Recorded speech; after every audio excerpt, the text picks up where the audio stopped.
Assalamualaikum warahmatullahi wabarakatuh. Selamat siang, salam sejahtera untuk kita semua. Saya Asnara Triwigra Candasari dari SMA Negeri 1 Ponorogo.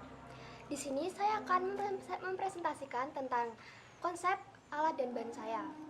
Nah, ngomong-ngomong, di sini saya akan membuat lampu. Bukan hanya lampu biasa, namun lampu ini dapat difungsikan sebagai lampu hias maupun lampu tidur. Apa aja sih bahan-bahannya? Nah, yang pertama, bahan yang kita butuhkan tentunya adalah kayu. Bahan yang kedua yang kita butuhkan adalah deblok atau kulit pisang. Bahan yang ketiga adalah papan kayu. Bahan yang keempat adalah tusuk sate. Bahan yang kelima adalah semprot clear. Bahan yang keenam adalah lem G. Bahan yang ketujuh adalah serbuk kayu. Bahan yang kedelapan adalah lem kayu. Dan bahan yang kesembilan tentunya adalah lampunya. Nah, apa aja sih alat yang kita butuhkan dalam membuat lampu hias ini? Nah, alat yang pertama yang kita butuhkan tentunya adalah pensil. Pensil ini dapat kita gunakan sebagai membuat gambar konsepnya. Alat yang kedua yang kita butuhkan adalah amplas. Alat ketiga adalah gunting. Alat keempat adalah cutter. Alat kelima meteran. Alat keenam penggaris. Alat ketujuh alat ukir. Alat kedelapan gergaji kecil.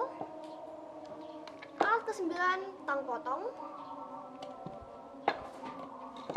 Alat ke-10 adalah pisau kecil. Dan alat yang ke-11 adalah kuas untuk membersihkan debu-debu yang akan berceceran.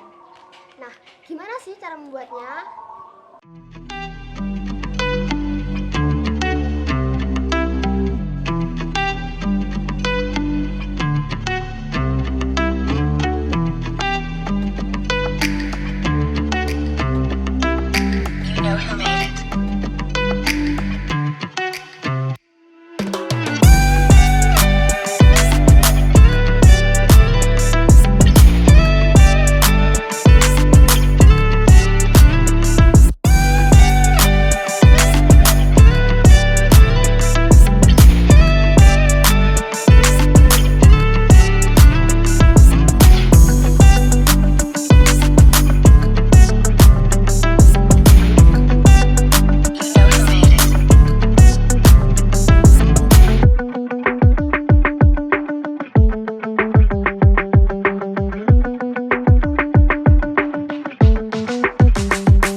Demikianlah proses pembuatan lampu hias khas Ponorogo dari saya.